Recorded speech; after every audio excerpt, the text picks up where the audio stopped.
Hi అండి. అందరికీ నమస్కారం. ఈరోజు మనకిష్టమైన డబుల్ కా మీఠా ఇంట్లోనే ఎలా ఈజీగా తయారు చేసుకోవాలో చూద్దాం. దీనికి కావాల్సిన పదార్థాలు బ్రెడ్, పాలు, నెయ్యి, జీడిపప్పు, యాలకుల పొడి, పంచదార, బాదం పప్పు, కోవా. బ్రెడ్ తీసుకునండి. బ్రెడ్ చుట్టూ 4 వైపులా ఉన్నవి కట్ చేసేవాలి. అవి ఆల్రెడీ రోస్ట్ అయ్యి ఉన్నాయి కాబట్టి ఇంకా వేపితే ఇంకా రోస్ట్ అయిపోతాయి. 4 వైపులా తీసిన తర్వాత మధ్యలో ఉన్న వైట్ పార్ట్‌నే ఒక్కో బ్రెడ్ 4 ముక్కలు వచ్చేలా కట్ చేయాలండి. ఇవి కట్ చేసి పక్కన పెట్టుకుందాం. ఇందాక ఆల్రెడీ కోవా చూపించాను కదండీ! ఆ కోవా హోమ్‌మేడ్ కోవా ఇంట్లోనే తయారు చేశాను నేను. ఇప్పుడు అది ఎలా తయారు చేయాలో మీకు కూడా చూపిస్తాను. ఈ కోవా తయారు చేయడానికి చిన్న చిటికెడు దాంట్లో పాలు వేసుకోవాలండి. కొద్దిగా పంచదార కూడా వేసుకోవాలి. బాదం పులుకులుగా ఉంటాయి కదా! ఆటిని ముక్కలుగా కట్ చేసుకొని, ఆ ముక్కలు కూడా కొద్దిగా వేసుకోవాలి. ఇదేంటంటే దగ్గర చిక్కపడే వరకు బాగా కలుపుతూ ఉండాలండి. బాగా మెత్తగా ముద్దలా అయిపోవాలన్నమాట. కోవాలాగా అయిపోవాలి. ఇది ఇంట్లో అందరూ ఈజీగా తయారు చేసేసుకోవచ్చు. ఎందుకంటే బయట కొనుక్కునే ఆటిలో కంటే ఇంటి దగ్గర ఈజీగా మన ఇంట్లో ఉండే ఇంగ్రీడియెంట్స్‌తో చేసుకోవచ్చు. ఈ విధంగా తిక్కగా ఉండాలండి. ఇప్పుడు కోవాని పక్కన పెట్టుకుందాం. ఇప్పుడు బ్రెడ్‌ని వేపుకుందామండి. బ్రెడ్‌ని వేపుకోవడానికి ముందు ప్యాన్ పెట్టి దాంట్లో ఆయిల్ వేస్తున్నాను. ఆల్రెడీ మనం కట్ చేసి ఉంచుకున్నాం కదండీ! ఆ బ్రెడ్‌ని ఒక్కో బ్రెడ్ 4 పీసుల కింద కట్ చేసుకున్నాం కదా! అవి వేపుకుందాం. అవి లైట్ గోల్డెన్ కలర్ వచ్చేటప్పటికి తీసేయాలండి. మరీ వేగిపోయినా కూడా క్రిస్పీగా వచ్చేసి డబుల్ కా మీఠా అంత టేస్టీగా ఉండదు. ఈ లైట్ గోల్డెన్ కలర్ వచ్చిన తర్వాత తీసేయాలి.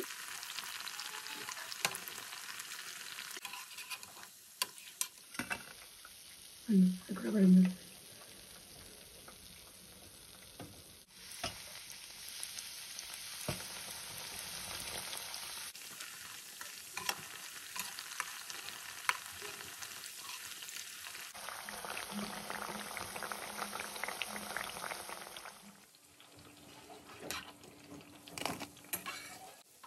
ఇలా ఈ గోల్డెన్ కలర్ వస్తే సరిపోద్దండి. ఈ విధంగా వేగితే ఇప్పుడు తీసేసుకొని ప్లేట్‌లో వేసుకుందాం.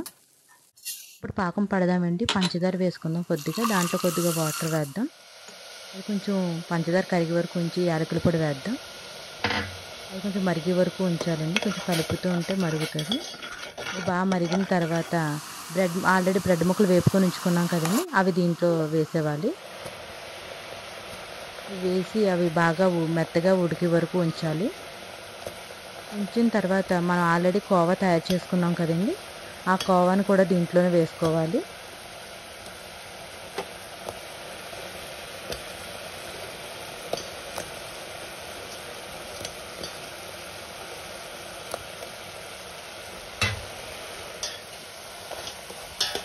బాగా పెంచుకోండి.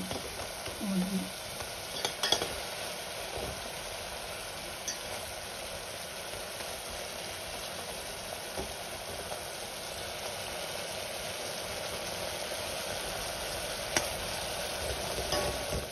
ఇప్పుడు ఈ కోవాని అందులో వేసుకొని బాగా కలుపుకుందాం.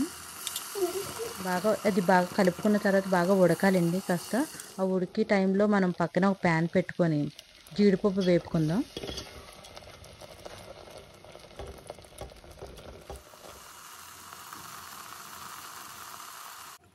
ఇప్పుడు నెయ్యి వేసుకోవాలండి కొద్దిగా. ఆ నేతిలో కొంచెం జీడిపప్పు వేయాలి.